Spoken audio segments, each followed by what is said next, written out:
এবার আপনাদের কাছে আমার প্রশ্ন, ছুতরের পরিচয় যদি চেয়ার করিয়ে দিতে পারে, কামারের পরিচয় যদি কাস্তে কাটানি করিয়ে দিতে পারে, কোমরের পরিচয় যদি মাটির হাড়ি মাটি ছড়া করে দিতে পারে, তাহলে বিশাল আকাশকে আল্লাহ দাঁড় করিয়ে রেখেছেন। ওপর দিকে তাকালি দেখতে পাচ্ছেন বিশাল আকাশ। এই বিশাল আকাশকে দাঁড় করালো, এই আকাশ কি আপনাকে পরিচয় দেন না আমারও একজন স্রষ্টা আছেন, সৃষ্টিকর্তা আছেন, যিনি নিয়ন্ত্রণ করছেন, পরিচালনা করছেন, তিনি হলেন রব্বুল আলামিন আল্লাহ। জোরে হবে না? এই বিশাল আকাশ আপনাকে পরিচয় করিয়ে দিচ্ছে রব আছে। আকাশ থেকে বৃষ্টি বর্ষণ হচ্ছে, পরিচয় করাচ্ছে আল্লাহ আছে। আকাশ থেকে বজ্রপাত হচ্ছে, পরিচয় করাচ্ছে আল্লাহ আছে। ভূমিকম্প হচ্ছে, পরিচয় করাচ্ছে আল্লাহ আছে। সুনামি হচ্ছে, পরিচয় করাচ্ছে আল্লাহ আছে। সেই বিশাল আল্লাহর নিয়ামত গুলো দেখলে তুমি রবকে কি চিনতে পারো না? এই যে রব বললেন আমাকে চিনো না দেখে চেনো, আমাকে দেখতে পাবে না কিন্তু না দেখে বিশ্বাস করে নেওয়াটাই হবে তোমাদের ঈমান। আরো জোরে বলেন, আরো জোরে বলেন। তাহলে বিশাল আকাশ আপনাকে পরিচয় করিয়ে দিচ্ছে আল্লাহ আছে। বিশাল আকাশ থেকে বাড়ি বর্ষণ হয়, আকাশে অসংখ্য নক্ষত্র তারা দেখা যায়, আকাশে চন্দ্র তারা চন্দ্র সূরজ সূর্য দিয়ে গোটা পৃথিবী আলোয় আলোকিত করে দেয়া হয়। সবকিছু আপনাকে পরিচয় দিচ্ছে আল্লাহ আছে। সে আল্লাহকে তবু আপনি চিনতে পারলেন না। আল্লাহর গোলামেরা যদি আপনি আল্লাহকে চিনতে পারতেন, অবশ্যই আপনি নামাজের পাটিতে দাঁড়িয়ে না কারো কপালটা আল্লাহকে ভালোবেসে সিজদা দিয়ে দিতে। এই জন্য রব আমার সুন্দর করে বললেন সোনামিকে, আল্লাযী জাআলা লাকুমুল আরদা ফিরাশ ওয়াস সামাআ বিনা وأنزل من السماء ماء فأخرج به من الثمرات رزقا لكم فلا تجعلوا لله أندادا وأنتم تعلمون। রব আমার সুন্দর করে বললেন আল্লাযী যিনি জাআলা বানিয়েছেন লাকুম তোমাদের জন্য আরদা পৃথিবী, আল্লাযী জাআলা লাকুমুল আরদা ফিরাশা বিছানা স্বরূপ। এই বিশাল আকাশকে আল্লাহ বানিয়েছেন, বিশাল জমিনটাকে আল্লাহ বানালেন। আল্লাহ বললেন কি ফিরাশা বিছানা স্বরূপ তোমাদের জন্য আমি আল্লাহ জমিনকে বানিয়েছি। এই জমিনটা যদি সমতল না হতো, এই জমিনটা যদি একদিকে উঁচু আর একদিকে যদি নিচু করে দিতাম, বলো তোমরা কি আলু চাষ করতে পারতে? এই জমিনটা যদি একদিকে উঁচু আর একদিকটা যদি নিচু করে দিতাম, বলো তোমরা কি ধান চাষ করতে পারতে? শ্যালো দিয়ে সাবমার্সেল কল থেকে তোমরা যখন পানি দিতে, ওপর দিকে পানি দিলে নিচের দিকে পানি গড়িয়ে চলে আসতো, একদিকে জমা হয়ে যেত। বলো বলো ফসল কি করে হতো? হতো না, হতো না, হতো না। এই যে রব ঘোষণা দিলেন আমি আল্লাহ বিশাল পৃথিবীকে আমি পৃথিবীর মানুষদের জন্য বিছানা স্বরূপ বানিয়ে দিয়েছি। এত সুন্দর করে বানিয়েছি, চারদিকে দেওয়াল তুলবে, কাঠামো করবে, ঘর হয়ে যাবে, একদিকে উঁচু আর একদিকে নিচু নয়, কোনো দিকে ইট বেশি লাগবে, কোনো দিকে কম নয়। বিশাল পৃথিবীটাকে আমি আল্লাহ আমার বান্দাদের জন্য বিছানা স্বরূপ বানিয়ে দিয়েছি। সেই রবকে আপনি চিনতে পারলেন না। সেই রবকে যদি না দেখে চিনতেন, তাহলে আপনি পাকা ঈমানদার হতেন। রব বললেন এগুলো আমি আল্লাহ বানিয়েছি। এরপরে আল্লাহ বললেন তোমরা মাঝে মাঝে ঘোরো, তোমাদের ঈমান পাকা হবে। আমি আল্লাহ বলছি মাঝে মাঝে ঘোরো। কুল সিরু ফিল আরদি সুম্মা আনজুরু কাইফা কানা আকিবাতুল মুকাজ্জিবিন। আল্লাহ বললেন ঘোরো তোমরা, কুল বলে দাও জানিয়ে দাও, সিরু তোমরা সায়র করো, করো ফিল আরদি পৃথিবীর জমিনে, ফানজুরু অতঃপর দেখো লক্ষ্য করো, কাইফা কানা সালাতুল মুকাজ্জিবিন আল্লাহ কেমন করে ধ্বংস করেছে। আল্লাহর ধ্বংসপ্রাপ্ত জিনিসগুলোকে দেখো, আল্লাহর নিদর্শনগুলো দেখো, এগুলো দেখো আর নিজেকে ভাবিয়ে তোলো। এতে তোমার ঈমানটা বৃদ্ধি পাবে, ঈমান তোমার চাঙ্গা হয়ে যাবে। আরো জোরে বলেন, জোরে বলেন না, আরো জোরে বলেন আল্লাহু আকবার, জিন্দাবাদ। আপনি এখান থেকে যাচ্ছেন দীঘাতে, শুনছেন? এখান থেকে দীঘায় যাচ্ছেন। দীঘায় কি আপনারা যান? দীঘায় আপনারা যান? কথা বলেন না। দীঘায় যান বেড়াতে? যান না? যান না? কেউ যান না? কেন যান না? মহা বিপদে পড়েছি। আরে বাবা, সমুদ্র দেখতে যাবেন, তাকে বারণ করেছে? কে বারণ করেছে?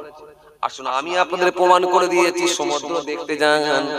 দেখতে গেলে গুনাহ হবে না, বরং আপনি নেকি পাবেন। যান অযোধ্যা পাহাড়ে দেখতে যান, অযোধ্যা পাহাড়টা দেখে আসুন, ঈমান বৃদ্ধি পাবে। পারলে আপনি চলে যান, চলে যান, চলে যান, যান আপনি চলে যান, যান আপনি চলে যান, বেড়াতে যান, ঘোরন, অযোধ্যা পাহাড় জেনে দেখতে যান, যান আপনি দার্জিলিং বেড়াতে যান। কে আপনাকে বারণ করেছে? বারণ করার কোনো জায়গা নাই, নিশ্চয়ই আপনি যেতে পারবেন। অযোধ্যা পাহাড়ে যান। আমি নিজে অযোধ্যা পাহাড়ে দেখতে গেলাম। অযোধ্যা পাহাড়ে গিয়ে যখন পৌঁছালাম, আল্লাহু আকবার, খালি আমার বিবেক আমাকে প্রশ্ন করছে, কোথায় এসেছো? এই যে বিশাল পাহাড়টা কে বানানো? আরে পাহাড়কে ফাটিয়ে কারি হুকুমে পানি বের হচ্ছে, বলো। এই বিশাল পাহাড়কে ফাটিয়ে দিয়ে কার অর্ডারে ঝর্ণার পানি? এই রকম ভাবে পানি সর্বসময় সর্বসময় সর্বসময় দিন রাত একভাবে 24 ঘন্টায় ঝর্ণার পানি গিয়ে ফাটিয়ে বার করছে, বলো। পানিটা বা কোথা থেকে আসছে, কোথায় গিয়ে পড়ছে, কার নির্দেশে হচ্ছে?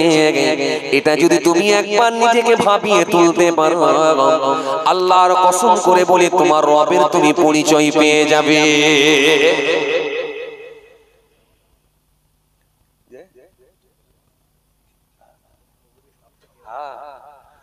কি বললেন বাবাজি আমার ভাই? দীঘায় বেড়াতে গেলে, দীঘায় বেড়াতে গিয়ে সমুদ্র পাড়ে গিয়ে দাঁড়ালেন। দাঁড়িয়ে গিয়ে আপনি ইসলামিক লেবাস পরে, ইসলামিক লেবাস পরে, সুন্নতের উপরে পাবন্দি থেকে পরনে পায়জামা পরে, গায়ে জামা পরে, মাথায় টুপি দিয়ে দীঘার সমুদ্রের পাড়ে গিয়ে দাঁড়ালেন। আর নিজের বিবেককে আপনি প্রশ্ন করলেন, এই সমুদ্রটা কে বানালো, বলো। এর আবিষ্কারকটা কি একবার বলো। কাটারির পরিচয় পেলাম, কামার আছে, কলসির পরিচয় পেলাম, কুমোর আছে, কিন্তু এই সমুদ্র কে বানালো, কে তৈরি করলো, আবিষ্কারক কে? খুঁজে আপনি বার করুন। যখনই আপনার বিবেককে আপনি কোশ্চেন করবেন, বিবেক আপনাকে অ্যানসার দিয়ে দেবে। এর আবিষ্কারক যিনি তৈরি করেছে, ইনার এই সমুদ্রের যিনি স্রষ্টা, সৃষ্টিকর্তা, তিনি অন্য কেউ নয়, তিনি হলেন রব্বুল আলামিন, আল্লাহ। জোরে বলেন।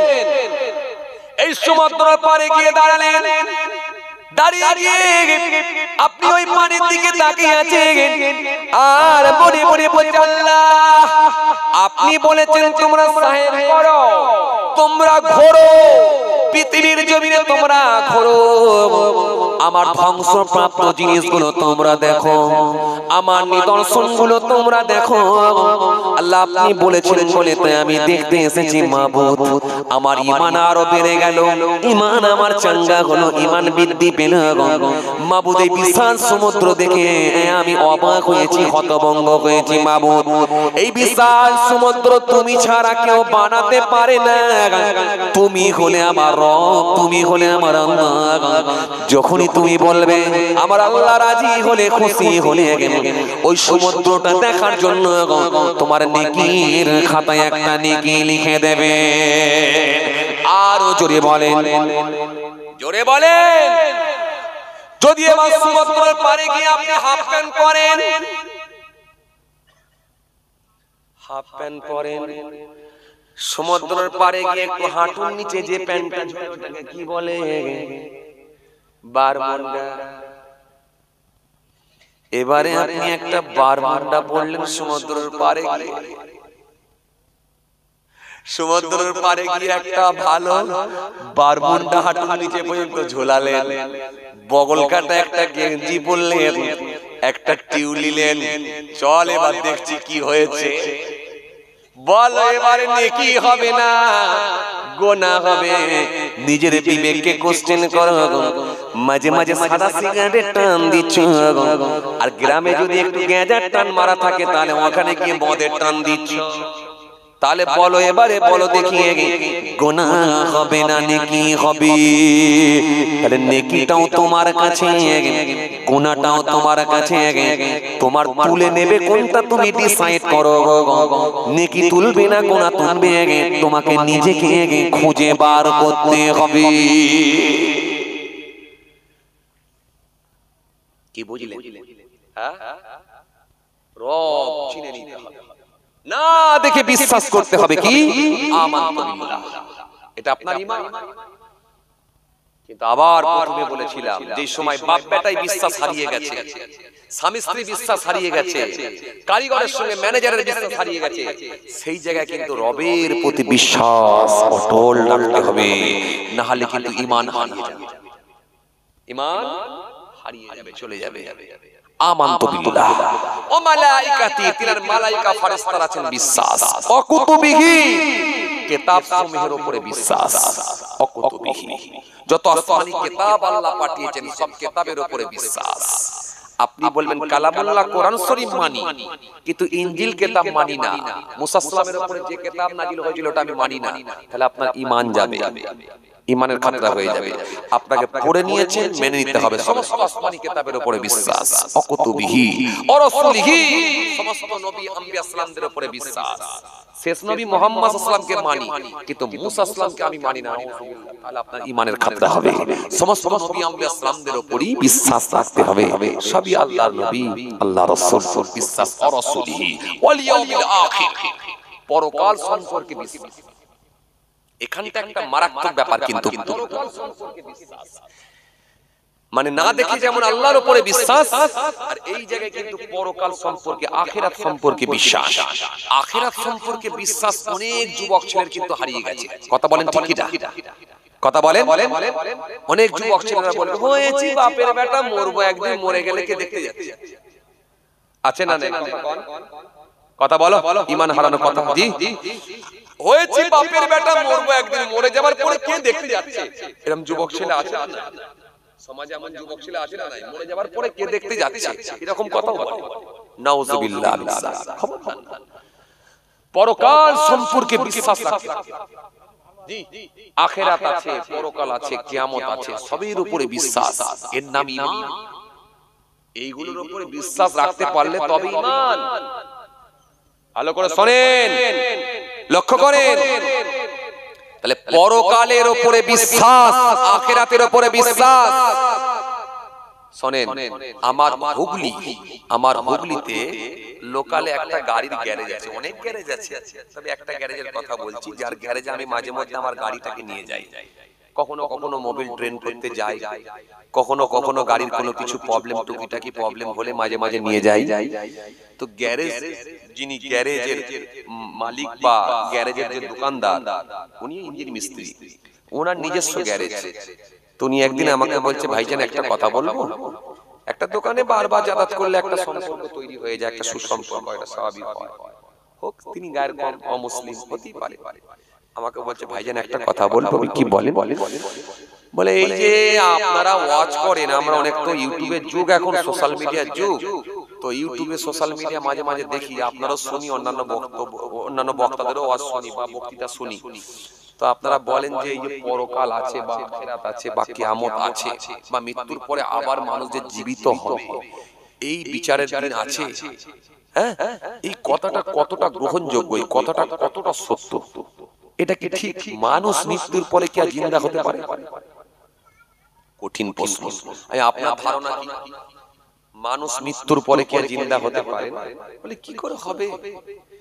আমাদের ধর্মে যে বিধান আছে আমরা ধরে নিজে পুড়িয়ে দিলে, আর আপনার ধর্মের বা সিস্টেম বা আপনাদের শাস্ত্রে যে বলা আছে নিয়ে গিয়ে মাটির নিচে পড়ে কবর দিয়ে পোকা মাকড় জন্তু জানোয়ার মাটি সব খেয়ে ফেলবে, তো ইয়া আমার জীবিত হবে কি করে? কথা ঠিক, জীবিত হবে কি করে প্রশ্ন আপনার, তাই তো বলে। আচ্ছা আপনাকে বলি, আচ্ছা আপনাদের শাস্ত্রে যখন মারা যাবার পর পুড়িয়ে দেওয়ার পর একটা জিনিস পড়ে না, কি বলেন? কি পড়ে না? নাভি। আমি তাকে বললাম নাভিটা পড়ে না? বললে হ্যাঁ নাভিটা পড়ে না। কেন? বলে ওটা তো ঠিক বলতে পারবেন। ওটাই তুই বলতে পারবেন না, নাভিটা কেন পড়ে না? আর মনে রাখেন আমাদের ধর্মের যে বিধান, মানুষকে কবর দিতে হয় সাদা কাফন পরিয়ে। কবরে দেওয়ার পর আল্লাহওয়ালা ব্যক্তি যারা আল্লাহর মনোনীত বান্দা, তাদেরকে আল্লাহ কিয়ামত পর্যন্ত টাটকা অবস্থায় রেখে দেবেন। হয়তো এটা আপনাকে বোঝাতে গেলে অনেক সময় লাগবে, কি করে টাটকা থাকবে, অনেক কিছু ব্যাপার, ওটা আধ্যাত্মিক লাইনের ব্যাপার, তো ওগুলো ইন্টারনাল ব্যাপার, ওগুলো বোঝাতে গেলে আপনাকে সময় লাগবে। আমি ওটাই যাচ্ছি না। আমি আপনাকে যেটা বোঝাতে চাইছি, মানুষ মারা যাবার পরে যদি পাপী লোক হয়, যেটা আপনার প্রশ্ন, যে কবরের মাটি বা কবরের সমস্ত জন্তু জানোয়ার বা প্রাণীগুলো পোকামাকড় গুলো এসে খেয়ে নেবে, খেয়ে নিলেও কিন্তু একটা টুকরো হাড় কিন্তু খায় না, ওই হাড়টা কিন্তু রয়ে যায়, আর আপনাদের নাভি রয়ে যায়। আচ্ছা এবার আপনাকে প্রশ্ন করব, আচ্ছা বলেন তো দেখি, আপনাকে এবারে প্রশ্ন করব, আচ্ছা বলেন তো দেখি, একটা মানুষ যখন জন্মগ্রহণ করে পৃথিবীর জমিনে যখন আসে, বলেন তো সে কোথা থেকে আসে? তাল গাছ থেকে পড়ে, নদী থেকে উঠে, মাটি থেকে উঠে? না না, কোথা থেকে? বিবাহর মাধ্যমে।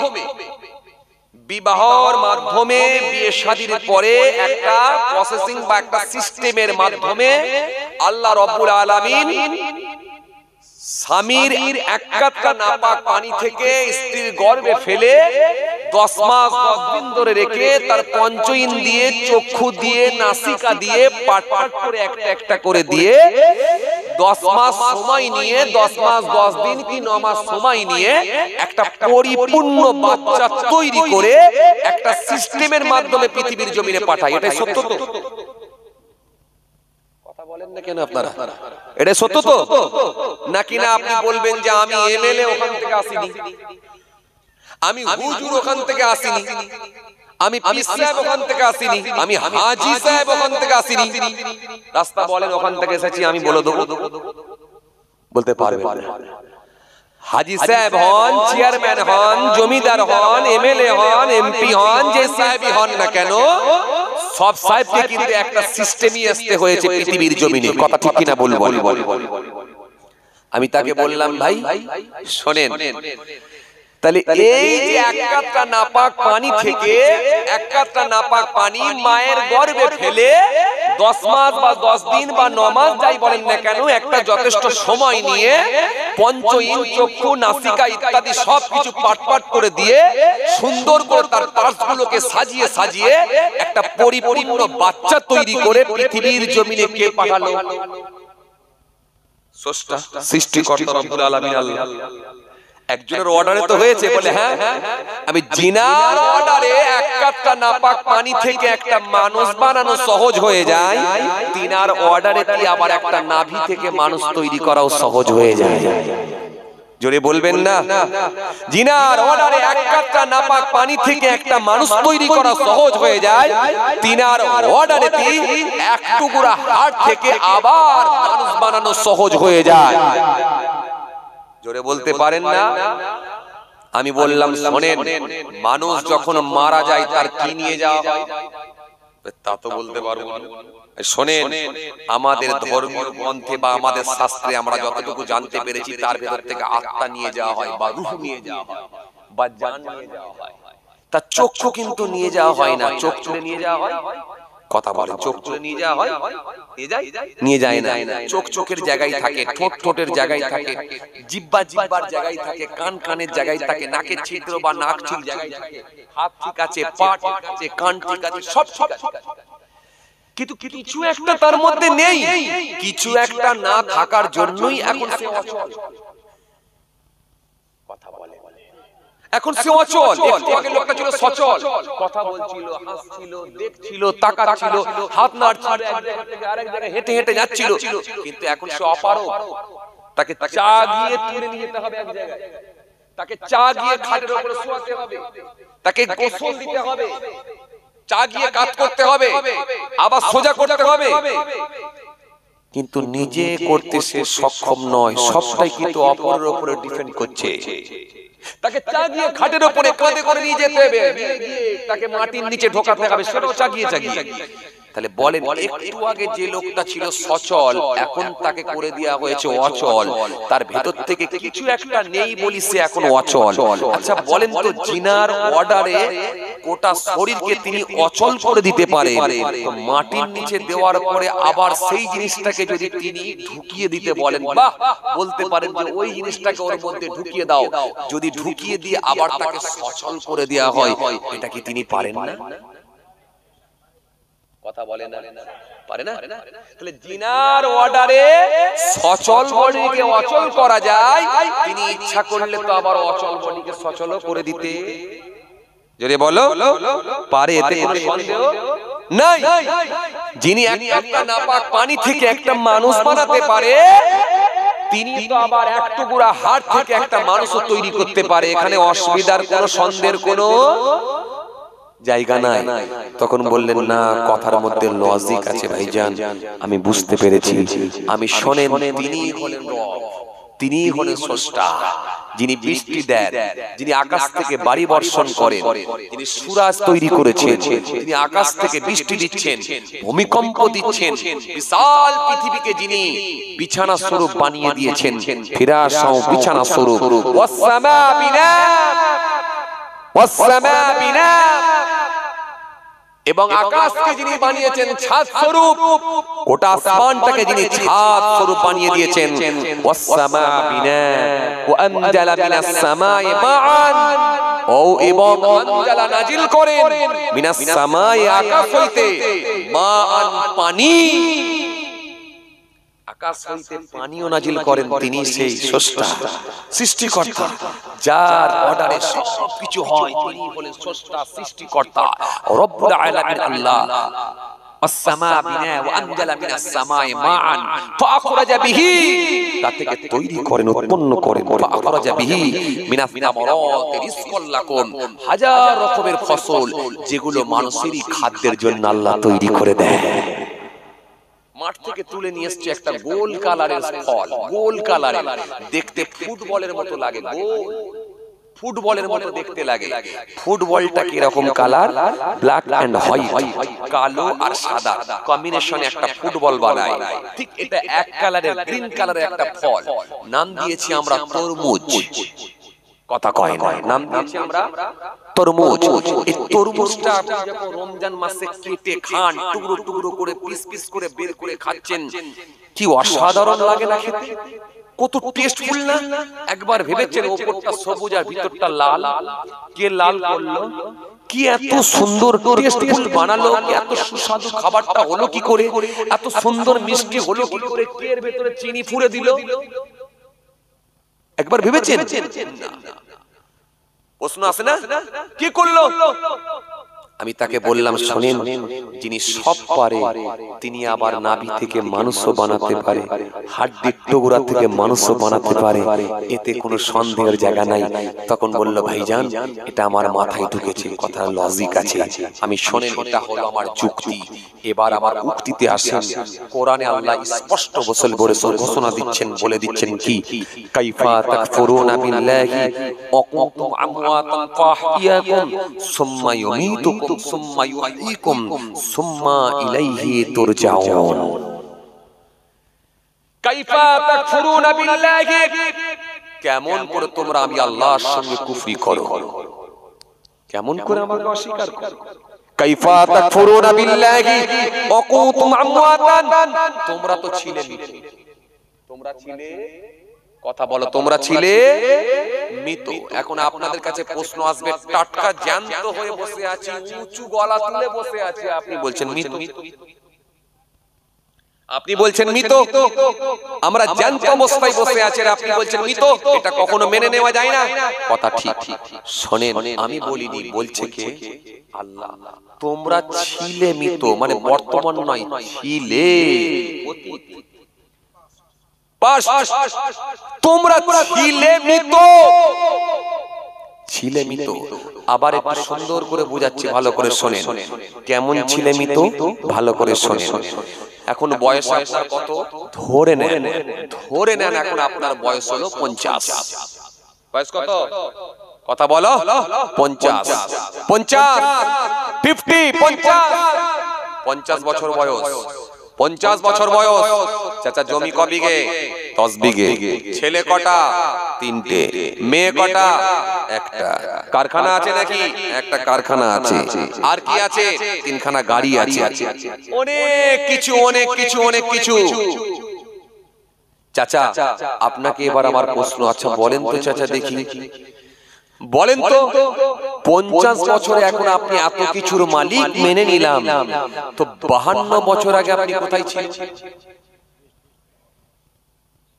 বলে 52 বছর আগে কোথায় ছিলেন? সে কি চালা শুনতে হবে?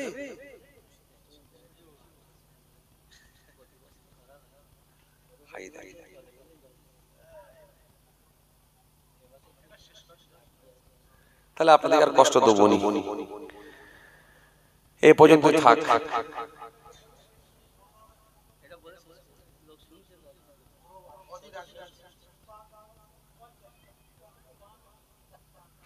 তাকবীর লাগান না, আরে তাকবীর, জোর করে দেন না, আরে তাকবীর। একটু লোক বেড়েছে মানে আওয়াজও বাড়ার কথা, হিসাব তাই বলছে। একটু তাকবীর দেন না, আরে তাকবীর, আর জোরে দেন না, আরে তাকবীর। আর মিনিট 20-25 হলে আপনারা থাকবেন, এই জোর করে বলেন থাকবেন, একটু আওয়াজ দিয়ে বলেন থাকবেন। মিনিট 20 হলে থাকবেন, যা থাকবেন না হাত তুলুন।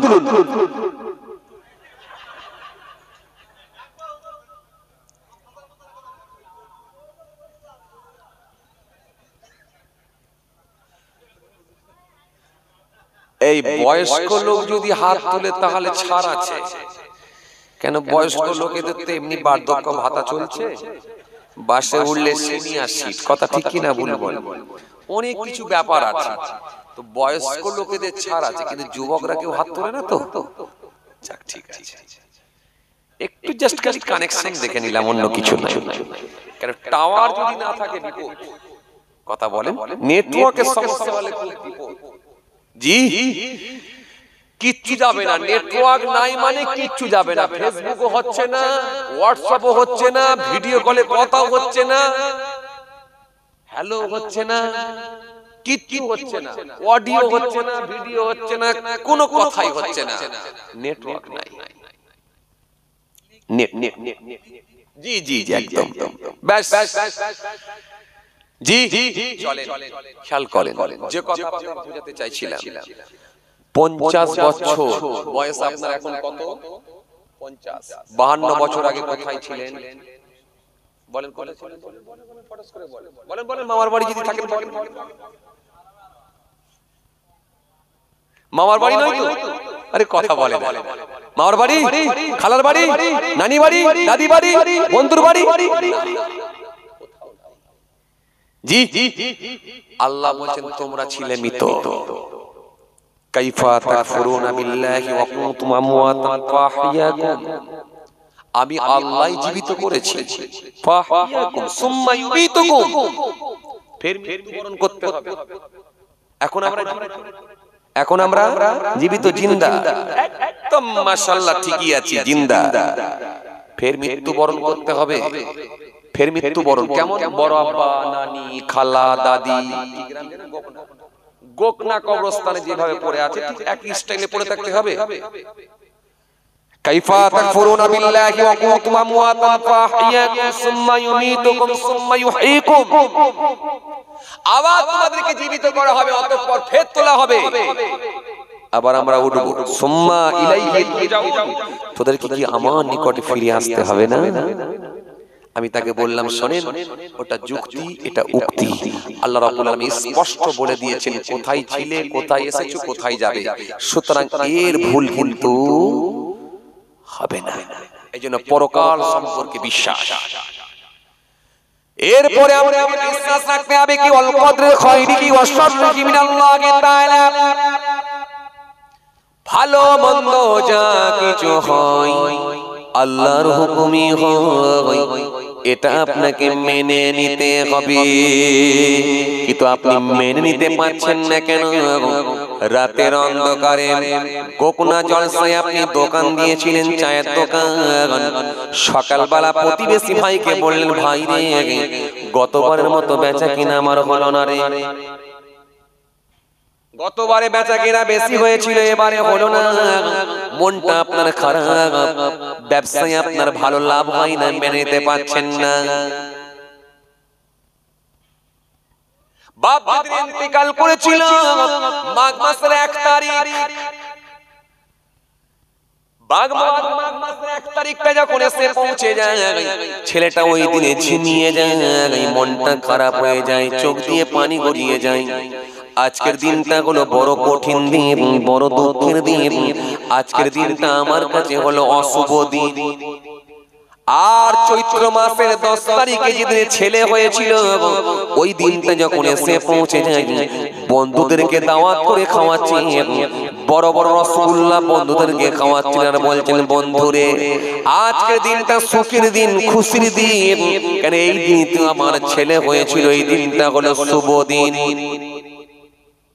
তাহলে যেদিনে ছেলে হলো ওই দিনটা শুভ দিন, আর যেদিনে বাপ মরেছে সেদিনটা হলো অশুভ দিন।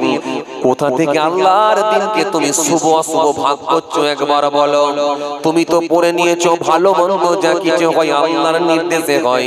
সুতরাং বিপদের সংবাদ যখন তুমি পাবে পড়ে নেবে ইন্না লিল্লাহি ওয়া ইন্না ইলাইহি রাজিউন। বিপদের সংবাদ যখন তুমি পেয়ে যাবে পড়ে নেবে, নিজেকে সবর দেবে। ছেলের প্রমোশন হয়েছে, ছেলেটার স্যালারি বেড়ে গেছে, ছেলেটার প্রমোশন হয়েছে, স্যালারি বেড়ে গেছে।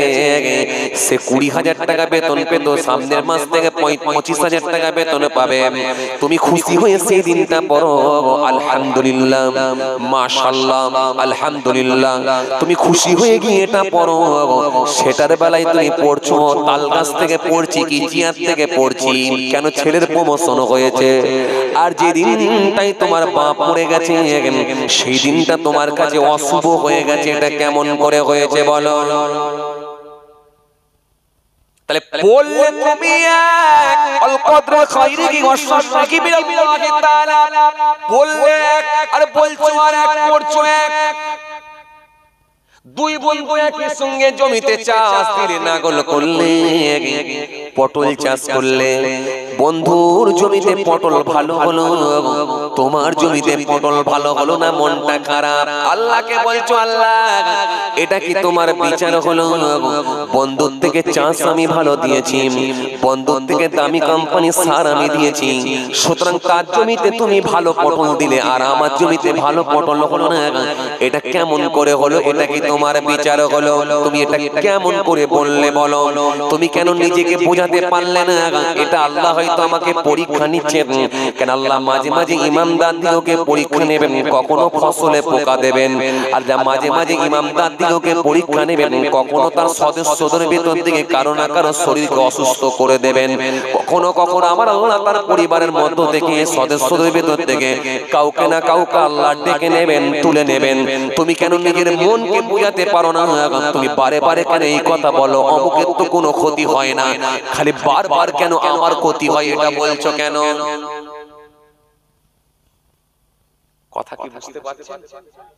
বুঝে যাচ্ছে? হ্যাঁ, তুমি কেন বিপদের সময় নিজের মনকে বোঝাতে পারছো না বলো? তাহলে পড়ছো এক আর বলছো এক, পড়ছো এক আর করছো। তুমি পড়েছো ভালো মন্দ যা কিছু হয় আল্লাহর হওয়ার জন্য, সবকিছু আল্লাহর তরফ থেকে হয়, এটা পড়ে নিয়েছো। কিন্তু তোমার 8 বছরের ছেলে যখন দাঁত ভেঙে গেছে, ওই ছেলেটাকে তুমি বললে যা করছি এই দাঁতটা ভাঙা দাঁতটাকে নিয়ে পুকুরের সামনে গিয়ে ফেলবি, পুকুরে গিয়ে ফেলবি আর বলবি ওই কাতলা মাছ তুই আমার দাঁত নিয়ে যা আর তোর দাঁত দিয়ে যা। পুকুরে নিয়ে গিয়ে ফেল, আর তা না বলে তোর ওই দাঁতটাকে নিয়ে ভিটের একটা সাইডে নিয়ে গিয়ে ফেলে দে আর বল ওই ইঁদুর তুই আমার দাঁত নিয়ে যা আর তোর দাঁত আমাকে দিয়ে যা। কথা বলে না এরকম বলে, বলছেন না কেন কিছু? ওই ছোট বাচ্চাটাকে আপনি শেখাচ্ছেন, বাচ্চাটার কোনো দোষ নাই, ও নিষ্পাপ বাচ্চা। ওকে আপনি বলছেন এ বাচ্চা ছেলে যা, ওই ছেলেটা নিয়ে যাচ্ছে গিয়ে বলছে কি ওই ইঁদুর তুই আমার দাঁত নিয়ে যা তোর দাঁত দিয়ে যা। কেন ইঁদুরের দাঁতটা হলো খুব ধারালো দাঁত, খুব কচি কচি দাঁত, চকচকে দাঁত, সরু দাঁত।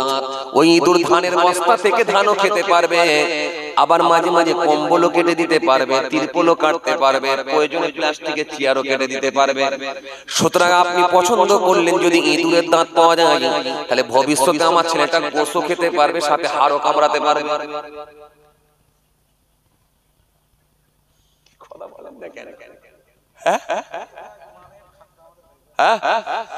আপনি বলছেন যা কচি তুই গিয়ে ফেলে দার বল ইঁদুর তুই আমার দাঁত নিয়ে যা তোর দাঁত দিয়ে যা।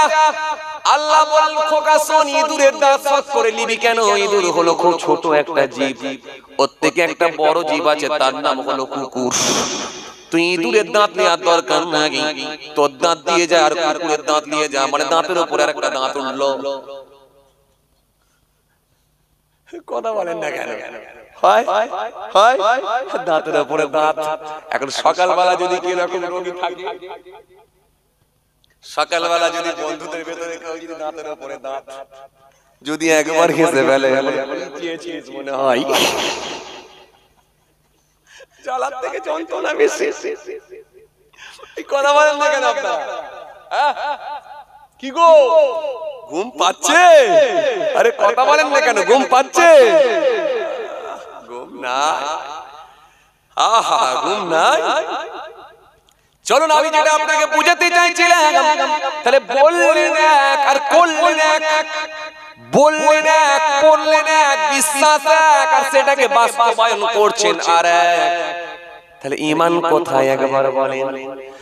রাসূল করিম সাল্লাল্লাহু আলাইহি ওয়াসাল্লাম বলে দিয়েছে মানুষ সকালবেলা থাকবে মুমিন, সন্ধ্যাবেলা কুফরি করে কাফের হয়ে যাবে। সন্ধ্যাবেলা থাকবে মুমিন, সকালবেলা কুফরি করে কাফের হয়ে যাবে। এরা নিজেরা জানবে না যে কাফের হয়ে বসে আছে, সূক্ষ্ম কথায় তার ঈমান চলে যাবে, সে বুঝতে পারবে না। কোথা দিয়ে তার ঈমান বেরিয়ে যাবে তাই বুঝতে পারবে না। এজন্য বাবাজি আমার ভাইরা, ঈমান আকীদা নষ্ট হয় এমন কিছু কাজ আমরা করব না। মনে রাখবেন শিরকের গুনাহ কিন্তু আল্লাহ maaf করবেন না। শিরকের দুই ভাগ থেকে দুটো শিরকের অনেক ভাগ রয়েছে, একটা হলো বড় শিরক আর একটা হলো ছোট শিরক। একটাকে বলা হয় শিরকি আকবার আর একটাকে বলা হয় শিরকি আসগার। এই শিরকের গুনাহ আল্লাহ maaf করবেন না যদি বিনা তওবায় মারা যায়, বিনা তওবায় যদি মরে যায়। কেন শিরকের অনেক ভাগ রয়েছে, কিছু আছে নাম সংক্রান্ত শিরক, সেগুলো বললেও হয়তো শিরক হয়ে যেতে পারে। ও তরুণীরা শুনে রাখো, জেনে রেখে দাও বাবাজি, শিরকের গুনাহ আল্লাহ maaf করবেন না যদি বিনা তওবায় মারা যায়। কেন কোরআন স্পষ্ট ঘোষণা দিয়েছে ইন্নাল্লাহা লা ইয়াগফিরু আন ইউশরাকা বিহি ওয়া ইয়াগফিরু মা দুনা যালিকা লিমান ইয়াশা ওয়া মান ইউশরিক বিল্লাহি ফাকাদ ইফতারা ইসমান আযীম। ইন্নাল্লাহা লা ইয়াগফিরু আন ইউশরাকা বিহি ওয়া ইয়াগফিরু মা দুনা যালিকা লিমান ইয়াশা ওয়া মান ইউশরিক বিল্লাহি ফাকাদ দাল্লা দালালান বাঈদ। কোরআন স্পষ্ট ঘোষণা দিয়েছে ইন্নাহু মান ইউশরিক বিল্লাহি ফাকাদ হারামাল্লাহু আলাইহিল জান্নাহ ওয়া মাওয়াহুন নার ওয়া মা লিয-যালিমিনা মিন আনসার। মহানবী সাল্লাল্লাহু আলাইহি ওয়াসাল্লাম হাদিস পাকের মধ্যে জানিয়েছেন, হাদিসটা যাতে জাবের থেকে বর্ণিত আছে, وعن جابر قال قال رسول الله صلى الله عليه وسلم من مات لا يشرك بالله شيئا دخل الجنة من مات يشرك بالله شيئا دخل النار যে ব্যক্তি শিরক করে মৃত্যুবরণ করবে ঠিকানা তার জাহান্নাম মান মাতা লা ইউশরিক বিল্লাহি শাইআন দাখালাল জান্নাহ আর শিরক না করে মৃত্যুবরণ করলে ঠিকানা তার জান্নাত বললেন সবকিছুর মালিক আল্লাহ তুমি ভালো দিক এবং মন্দর দিক মন্দ হলো তুমি দাও আর ভালো হলে তুমি দাও চাই চাই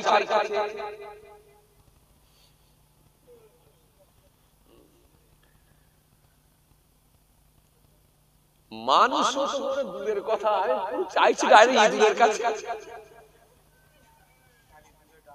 হাই রে হা যে ঘরে একটা মারুতি ভ্যান কিনে নিয়ে এলেন সেকেন্ড হ্যান্ড একটা মারুতি ভ্যান ওই মারুতি ভ্যানের পেছনে একটা ছিঁড়া জুতো ঝুলিয়ে দিলেন আপনার ধারণায় আছে যে ছিঁড়া জুতোটা যদি ঝুলিয়ে দেওয়া হয় গাড়ি আর উল্টোবে না কথা বলেন না কেন হয় ছিঁড়া জুতো আবার যদি চামড়ার একটা বাটা কোম্পানি দিতেন তবুও মানা যেত না একটা দামি কোম্পানি দিয়েছে কিন্তু বাটা কোম্পানি দামি কোম্পানি দিচ্ছেন না ছিঁড়া জুতোর উপরে আপনার বিশ্বাস ও গাড়ি আমার উল্টাতে দেবে না নাউজুবিল্লাহ আপনার ঈমান আকীদা কোথায় যাচ্ছে একবার ভাবুন এইজন্য বাবাজি আমার ভাইরা আজকের দিনে কিন্তু ঈমান বাঁচানো খুব কঠিন হয়ে গেছে আপনি বুঝতেই পারবেন না কোন দিক দিয়ে আপনার ঈমান চলে যাবে কিতাবের মধ্যে পড়ছিলেন হযরত বাইজিদ বুস্তামি রাহমাতুল্লাহ আলাইহি মস্ত বড় একজন মাহবুব বান্দা ছিলেন আল্লাহর একজন মাহবুব বান্দা ছিলেন প্রিয় বান্দা ছিলেন যিনাকে আল্লাহ রাব্বুল আলামিন কবুল করে নিয়ে সুলতানুল আরিফিন আল্লাহ করে দিয়েছিলেন বাইজিদ বুস্তামি রাহমাতুল্লাহ আলাইহি নাম কি আপনারা শুনেছেন শুনেছেন শুনেননি অনেক হুজুরদের মুখে এই ওয়াজ শুনেছেন আল্লাহ তিনাকে কবুল করে নিয়ে ওলি আল্লাহ হিসাবে কবুল করে নিয়েছিলেন কার দোয়ায় জোরে বলে মায়ের দোয়ায় এই ওয়াজ আপনাদের শোনা আছে কেন ওয়াবুদুল্লাহ ওয়ালা তুশরিকু বিহি শাইয়ান ওয়া বিল ওয়ালিদাইনি ইহসান ওয়া বিল ওয়ালিদাইনি ইহসান হাই রে হা জি বাইজিদ বুস্তামি রাহমাতুল্লাহ আলাইহি তিনি ইন্তেকাল হয়ে গেলেন ইন্তেকাল হয়ে যাওয়ার পর আল্লাহ রাব্বুল আলামিন জিজ্ঞাসা করলেন হে বাইজিদ তুমি আমার জন্য কি নিয়ে এসেছো বলো শুনছেন আপনারা হে বাইজিদ তুমি কি নিয়ে এসেছো বলো বাইজিদ বুস্তামি রাহমাতুল্লাহ আলাইহি সেই সময় বলেন আল্লাহ আপনার জন্য কি নিয়ে আসবো আল্লাহ আপনি তো অসীম আপনার আল্লাহ সবকিছুই তো আপনার আল্লাহ সবকিছু তো আপনার আপনি তো সব আল্লাহু লা ইলাহা ইল্লাহু আল্লাহ ছাড়া তিনি ছাড়া কোনো মাবুদ নাই আল হাইয়ুল কাইয়ুম তিনি চিরস্থায়ী চিরজীবী লা তাখুযুহু সিনাতুন ওয়ালা নাউম যিনার তন্দ্রা নাই ঘুম নাই আরাম নাই বিশ্রাম নাই সব বিষয়ে তিনি অবগত আল্লাহ আপনার জন্য কি নিয়ে আসবো আল্লাহ কিছুই আনতে পারিনি তেমন নামাজ নেই তেমন রোজা নেই তেমন জিকির নেই তেমন তাসবিহ নেই কিছুই আমার মধ্যে নেই তবে আল্লাহ একটা কথা বলতে পারি আমি কিন্তু শিরক করিনি আমি কিন্তু শিরক করিনি আল্লাহ বলে বাইজিদ হলো না শিরক তুমি করেছো যেই বলেছে শিরক তুমি করেছো বাইজিদ বুস্তামি রাহমাতুল্লাহ আলাইহি চমকে উঠলেন আল্লাহ যদি শিরক করে থাকি তাহলে তো আমার আর উপায় নাই তাহলে তো আপনার কাঠগড়ায় আমি আটকে গেলাম আপনার জেলখানায় আমি বন্দী আমার আর পালাবার কোনো জায়গা নেই আল্লাহ বলে শোনো করেছিলে কবে মনে আছে আল্লাহ মনে নেই তাহলে আমি একটু মনে করিয়ে দিই শোনো হে বাইজিদ মনে রাখো দেরি হয়ে যাচ্ছে না দেরি হয়ে যাচ্ছে থাক আর বলবো না রাত অনেক হয়ে গেছে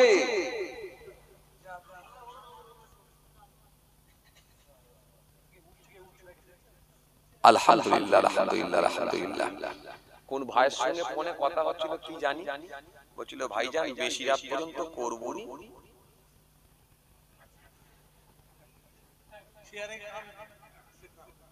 12:30টার দিকে ছেড়ে দেবো ভাইজান, একটু তাড়াতাড়ি ঢুকলে ভালো হতো। যে এখনো আপনারা বলছেন বলুন হুজুর, আমি ওই জন্য আপনাদের জন্য তাড়াতাড়ি ছেড়ে দিচ্ছি। কি বলেন কথা? জি, কষ্ট হচ্ছে না আপনাদের? আল্লাহু আকবার, আল্লাহ। আবার বয়স্ক লোক একবার তাকবীর দেন, নারে তাকবীর। সবাই মিলে দেন নারে তাকবীর, আওয়াজ করে দেন নারে তাকবীর। সিলসিলা মুজাদ্দিদ জামান দাদা পীরের হক সিলসিলা। এই ফাঁকি কেউ মারেননি তো? ফাঁকি কেউ মারেননি তো? ফাঁকি মারলে কিন্তু বিপদ আছে। কেন বলেন তো? আমি মাহফুজুল্লাহ হুসাইনিকে লোকানো খুব সহজ, কিন্তু আমার আল্লাহকে লোকানো বলো খুব কঠিন। লোকাতে কেউ পারবে না। কেন? তিনি মনের খবর জানেন। সুতরাং তিনাকে লোকানো জায়গা নাই। জি, নাহানু আকরাবু ইলাইহি মিন হাবলিল ওয়ারিদ। বান্দা তোদের গর্দানের রগের থেকে আমি আল্লাহ আরো নিকটে, আরো কাছে আছি। সে আল্লাহকে লুকানোর কোনো ক্ষমতা আমাদের জোরে বলো নাই। ডাকছি না কোনো নেতাকে, ডাকছি না কোনো নেত্রীকে, ডাকছি না কোনো গায়ককে, ডাকছি না কোনো গায়িকাকে, ডাকছি কাকে? জোরে বলেন। জমিন আসমানের মালিক, সারা পৃথিবীর মালিক, সবের মালিক আমার রব্বুল আলামিন আল্লাহকে। জি, লাহু মা ফিস সামাওয়াতি ওয়া মা ফিল আরদ। আকাশ জমিনে যা কিছু বিদ্যমান সবই হলো তিনার। জোরে বলবেন না? সে আল্লাহকে ডাকছে। ফাঁকি মারার কোনো জায়গাই নাই।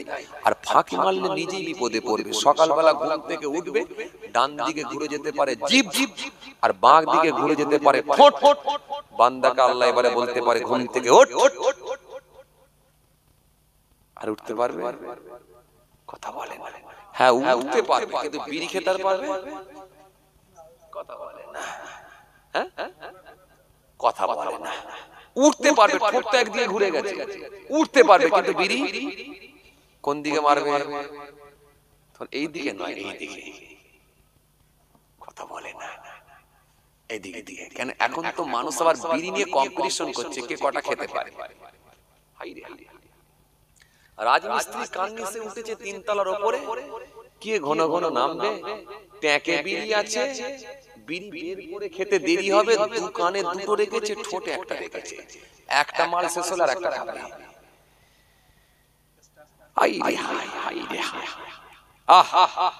জি, যাক আলহামদুলিল্লাহ, এলাকাটা খুব ভালো, গগনা। এই এলাকার একটা নাম আছে, শুনেছি নাকি গোটা গ্রাম খুঁজলে একটাও বিড়িখোর পাওয়া যায় না। কি বলেন আপনারা? মানে হুজুর ও যাবার সময় আপনাকে বুঝিয়ে দেবে, টেনশন নাই। জি, বাম হাতে বিরিয়ানি আর ডান হাতে লাল বাতি না বাবু, বক্তা খারাপ হয়। কি বলেন আপনারা? হ্যাঁ, বিড়ি খান, খাবার জিনিস খাবেন না তো কি করবেন? শুনবেন? খান খান খান, খোঁজ বলতে তো বিড়ি তো খাবার জিনিস, খাবেন না তো কি করবেন? খান। আমি খেতে আপনাকে বারণ করব, খান, তবে পদ্ধতিটা একটু চেঞ্জ করুন। কেন? জাহান্নামীদের মুখে আগুন দেওয়া হবে, তো আগুন দিয়ে টানার দরকার নেই। একটু সকালবেলা যখন খাবেন, চায়েতে শরবতে ডুবিয়ে ডুবিয়ে খান। কামড়ে কামড়ে খান। দুপুরবেলা আপনাকে যখন খেতেই হবে, খান। ভাত, তরকারি, আচার সব কিছু যখন হ্যাড্ডে ব্যাড্ডে নিয়ে বসেছেন, একটু তরকারিতে দিয়ে, কি গোস্তের সুরতে দিয়ে একটু ডুবি ডুবি কামড়ে কামড়ে খান। পাঁপড়ের স্টাইলে খান, পাঁপড়ের স্টাইলে খান। খেতে পারেন খাবার জিনিস না, কোনো ঝগড়া নাই। বিড়িতে বিরাট মহব্বত তৈরি হয় ভাই। এক টান, ও এক টান, ও এক টান। একটা বিড়িতে 3 জন টানতে পারে। কথা ঠিক কিনা ভাই? বিরাট মহব্বতের জিনিস। খান। এইজন্য আমি বলবো আগুন দিয়ে খাবেন না, ডুবি ডুবি খান। হত ছাড়া কথা গেরে বেয়াদবি করার জায়গা পাবো। এখনো বিড়ি খাচ্ছে, এত জলসা শুনে। আল্লাহু আকবার, আল্লাহু আকবার। হ্যাঁ, আস্তে ছাড়ুন না। আর কি হবে? ওদিকে এনআরসি নিয়ে লাফালাফি করছে, এদিকে ঈমান চলে যাবে, আস্তে আস্তে কি জায়গায় পৌঁছাচ্ছে। এরপর এখনো বিড়ি টান মারছেন। একটু ভাবেন না, একটু ভাবি না, একটু নিজেকে ভাবিয়ে তুলি না। আর কি হবে? অনেকদিন তো হলো তৎকালীন সময়ের মানুষগুলো, জি হ্যাঁ, এই মাহফিলে এসে বসেছেন।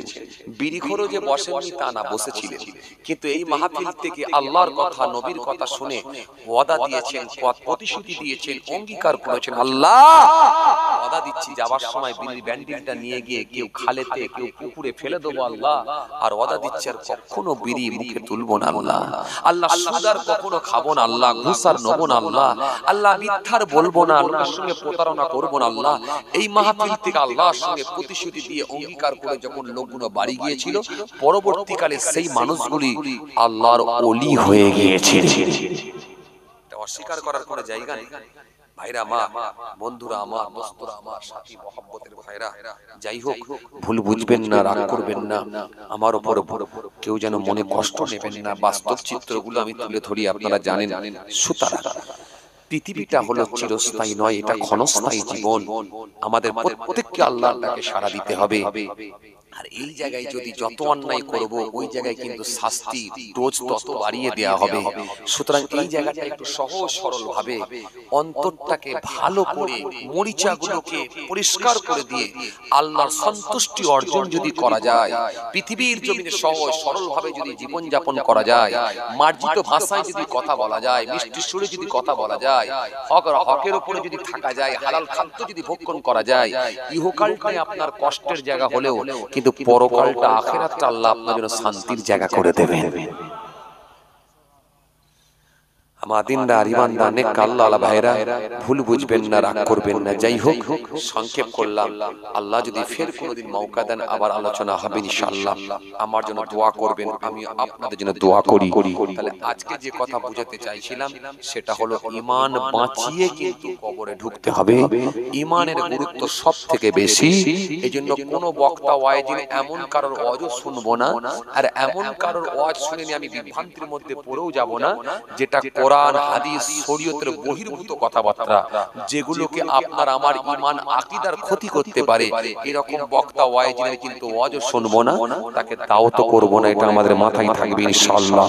কারণ 50 বছর আপনি ওয়াজ শুনছেন মানে অনেক বক্তা, হুজুর, পীর সাহেব, ওয়াইজিন সব আপনি ঘেটে একটা জায়গায় পৌঁছে গেছেন। যথেষ্ট আল্লাহ আপনার নলেজ দিয়েছেন, যথেষ্ট আপনার এক্সপেরিয়েন্স আছে, এমন কথা যে বলছে যেগুলো আপনি কোনোদিন শুনেননি। সুতরাং এইরকম কথা যদি আপনার কানে এসে পৌঁছায়, বুঝতে হবে তাহলে সে ভণ্ডামি করছে, ঈমান আকীদা নিয়ে খেলা করছে, তার থেকে দূরে থাকতে হবে। বোঝা গেল? যাই হোক, এইজন্য আপনাদের সামনে একটুকু বুঝাতে চেয়েছিলাম। আর এমন কিছু কথাও বলে ফেলবো না যেটা আপনার আমার ঈমানের ক্ষতি হয়ে যেতে পারে। জি, সূক্ষ্ম কথা ঈমান চলে যেতে পারে, আপনি বুঝতে পারবেন না। কি বললেন? সূক্ষ্ম কথাই বুঝতে পারবেন না। ভাইরা মা, দোস্তরা আমার, বাবাজিরা আমার, হযরত বায়েজিদ বুস্তামি রাহমাতুল্লাহ আলাইহি হুজুরকে আমার আল্লাহ বলেন, এই ভাই, তুমিও শিরক করেছো। যে কথা বলছিলাম বলতে বলতে চলে এলাম না, আর বলবো না, অনেক সময় হয়ে গেছে, আবার আল্লাহ নিয়ে এলে হবে।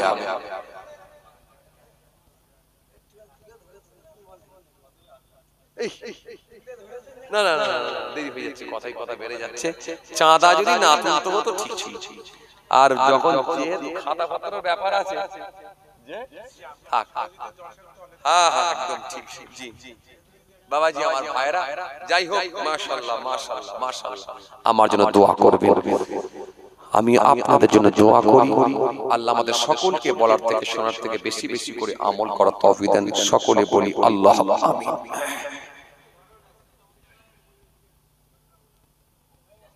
ঘুম ভেঙে গেল আপনার?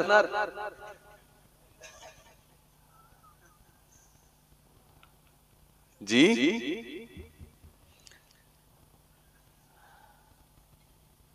কি করব নিজে ডিসাইড করতে পারছি। ছেড়ে দিই, থাক থাক থাক থাক। আবার যেহেতু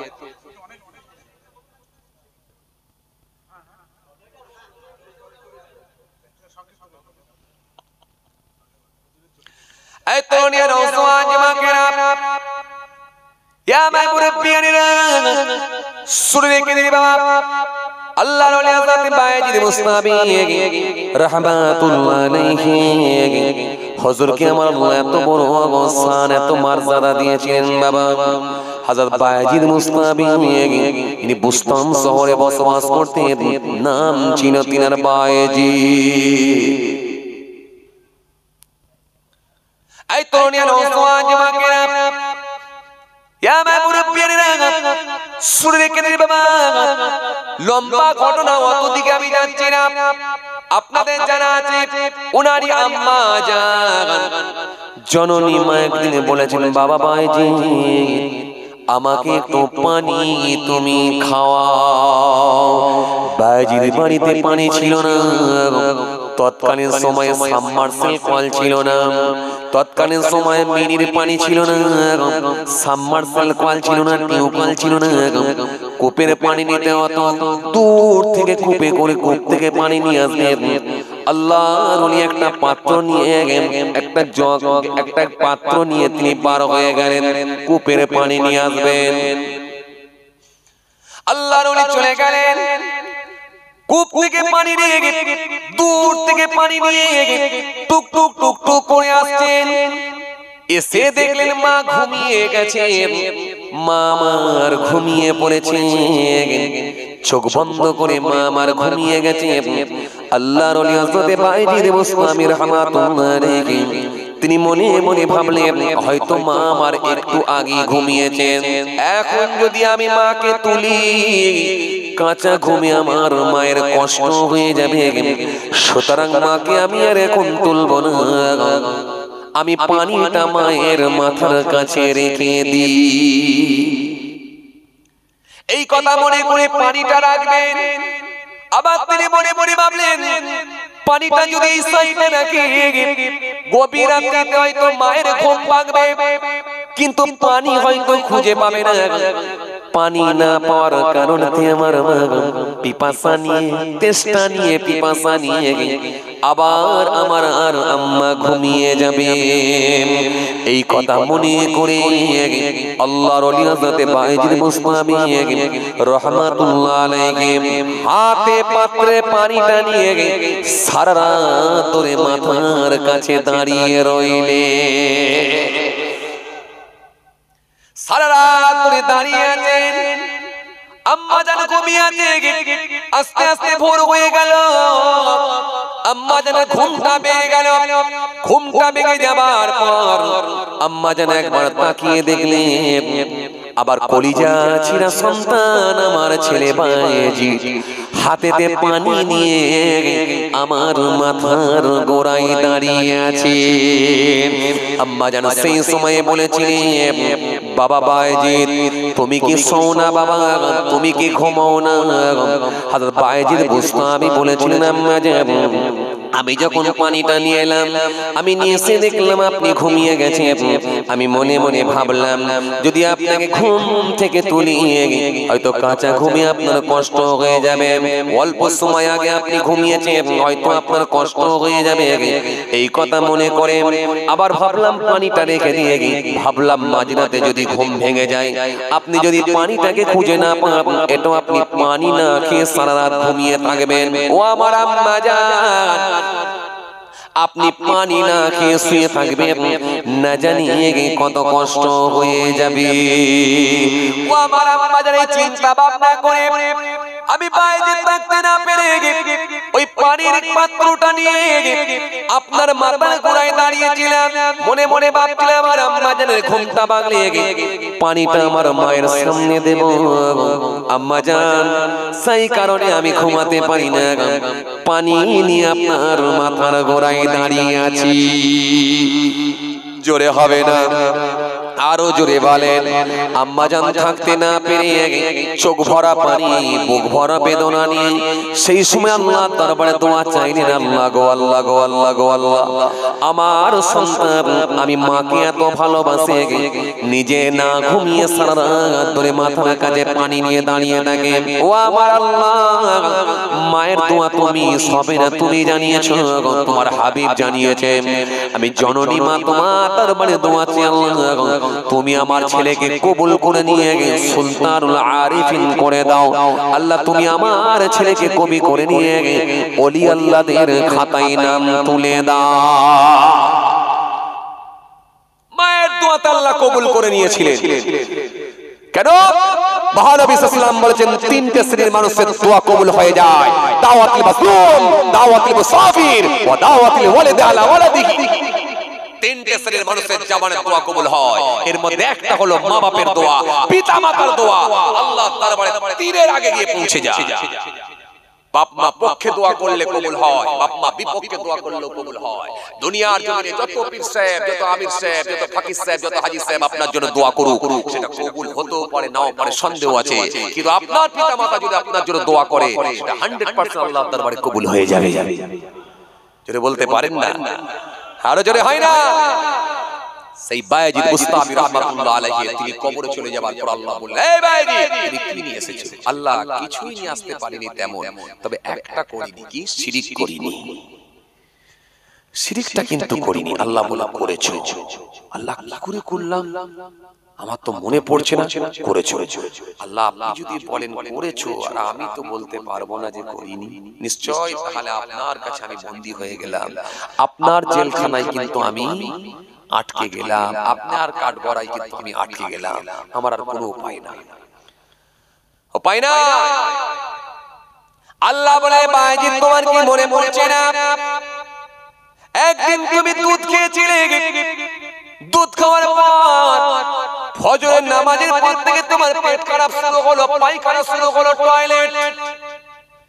মাঝে মাঝে আপনাদের পেট খারাপ হয় নাকি? কথা বলেন না কেন? এই বাত মানতে গেলে হাতের পানি শুকাইনে আবার চল। কথা বলেন না কেন? আবার চল। কথা বলেন ঘটে। এজন্য যে যত বড় সম্মানীয় ব্যক্তি হন না কেন, সকাল বেলায় প্রথমে আপনাকে পায়খানা ঘাঁটতে হয়, কারণ আপনার অহংকারটাকে আমার আল্লাহ ভেঙে চুরমার করে দিয়েছেন। তুমি এসডিও চেয়ারে বসবে, বিডিওর চেয়ারে বসবে, তুমি পীর সাহেব, তুমি হুজুর সাহেব, তুমি হাজী সাহেব, তুমি গাজী সাহেব, যাই সাহেব হও না কেন, আগে সকাল বেলায় তুমি পায়খানা ঘেঁটে নিজেকে বলো কত বড় সম্মানীয় ব্যক্তি। কথা বলেন না কেন আপনারা? তোমার অহংকারকে ভেঙে পুরো করে দিয়েছি, চুরমার করে দিয়েছি। অহংকার করো কি করে? যে হাত দিয়ে তোমাকে বাথরুমে করে পানি ব্যবহার করতে হয়, সেই হাত দিয়ে তুমি আগুন উঁচু করে মানুষের ক্ষতি করো কি করে? এত অহমিকানি কি করে চলো? এত মাস্তানি, বাটপারি, চিটিংবাজি কি করে করো? কখনো আমি আল্লাহ মেনে নেব না। ইন্নাল্লাযীনা ইয়াকুলুনা আমওয়ালাল ইয়াতামা যুলমান ইন্নামা ইয়াকুলুনা ফী বুতুনিন নার ওয়া সায়াসলাউনা সাঈরা।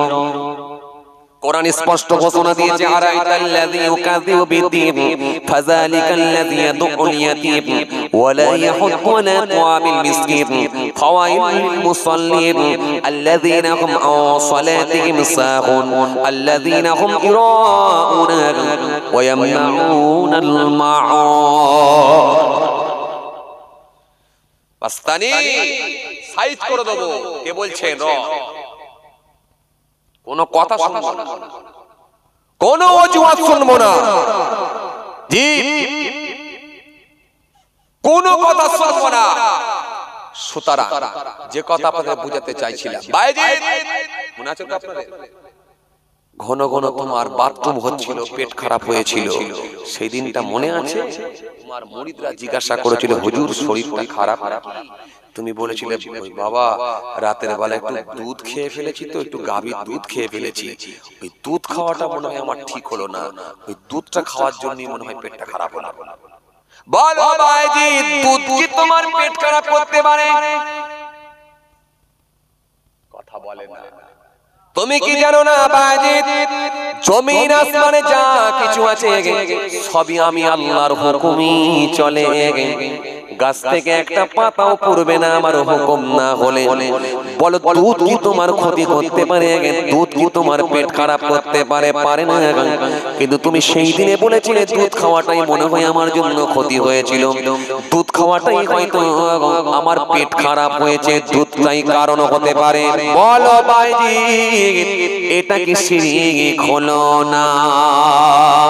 আপনি মসজিদ থেকে বেরিয়ে যাচ্ছেন, যুবক ছেলেটা মাচার উপরে বসে আছে, মনটা আপনার খারাপ, আসরের নামাজ পড়ে হেঁটে হেঁটে যাচ্ছে, যুবক ছেলেটা মাচায় বসে আছে, যুবক ছেলেটা আপনার দিকে তাকিয়ে বলছে আসসালামু আলাইকুম, আপনি বললেন ওয়া আলাইকুম আসসালাম। আপনার দিকে লক্ষ্য করে যুবক ছেলেটা বলল চাচা মন খারাপ কেন? সুগার কি কমে না?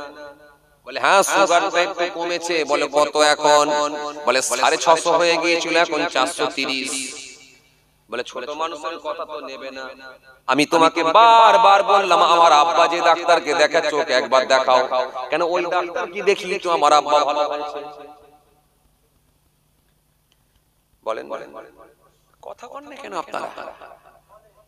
বারবার বলছি যে ওই ডাক্তারটাকে একবার দেখাও, ওই ডাক্তারকে দেখি তো আমার আব্বা ভালো। কোথায় গিয়ে মারলেন? ভাইজিৎ আল্লাহ বললেন, ভাইজি দুধের কি কোনো ক্ষমতা আছে তোমার পেট খারাপ করতে পারে? আর আপনি বলছেন ওই ডাক্তার আমার আব্বাকে ভালো করলো। তোমাকে বারবার বলছি ওই ডাক্তারের কাছে একবার যা, ওই ডাক্তার তোমাকে ভালো করলো। নাউজুবিল্লাহ। আমার বড় হুজুর কেবলা বলতেন, কাইয়ুবুজ জামান বড় হুজুর কেবলা বলতেন, আমার আব্বাজানের মুখে শোনা। আমার আব্বাজান জনাব হযরত পীরজাদা আলহাজ মাওলানা আব্দুল আজিম সাহেব হুজুর হরিণখোলা পীরনগর নওয়াবিয়া মাদ্রাসা সাইফুল হাদিস ছিলেন। হাদিস পড়াতেন, 42 বছর খালি হাদিস পড়িয়েছেন। সাইফুল হাদিস ছিলেন আব্বাজান। এখন রিটায়ার হয়ে গেছেন এবং বয়সও হয়েছে যথেষ্ট। সুগার পেশেন্ট, হার্ট পেশেন্ট, চোখ, দাঁত ইত্যাদি যাবতীয় রোগের সঙ্গে তিনি জড়িয়ে গেছেন, যাবতীয় রোগের সঙ্গে সম্পৃক্ত। দোয়া রাখবেন আল্লাহ হায়াত তৈয়বা দান করেন। তো যাই হোক, যে কথা বোঝাতে চাইছিলাম, আমার আব্বাজানের মুখে শোনা বলেন, বাবা তোমার বড় নানা জান বলতেন, কাইয়ুবুজ জামান বড় হুজুর কেবলা বলতেন, বাবা ডাক্তারের কি কোনো ক্ষমতা আছে?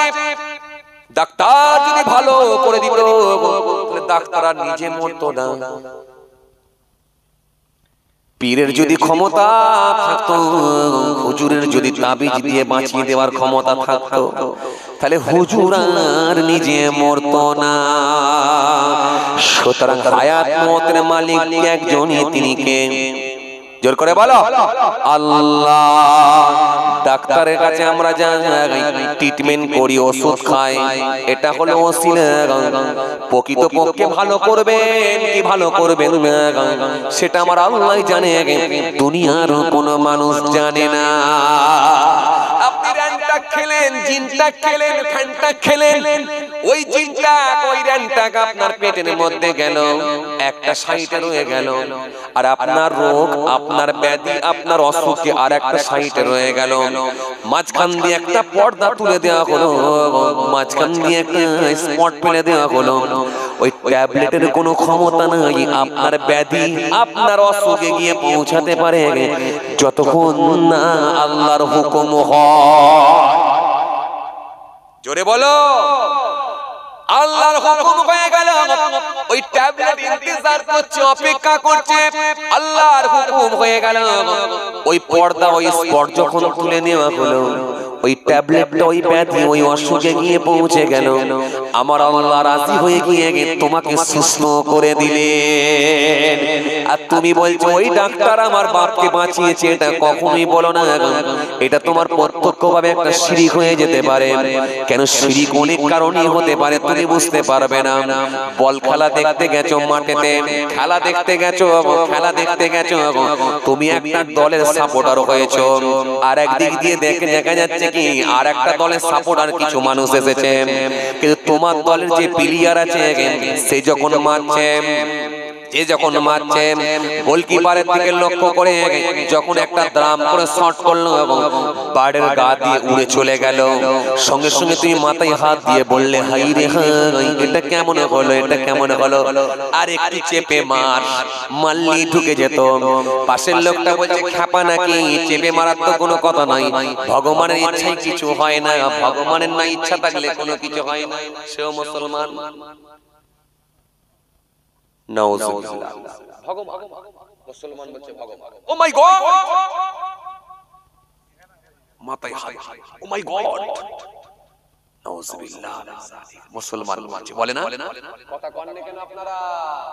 ইন্টারনেট ব্যবহার করা ছেলে কথা বলছেন না কেন? ও মাই গড, চায়ের দোকান, ছেঁড়া প্যান্ট, ছেঁড়া জুতো, না জুতোটা ভালো, ছেঁড়া প্যান্ট, হাই রে হাই।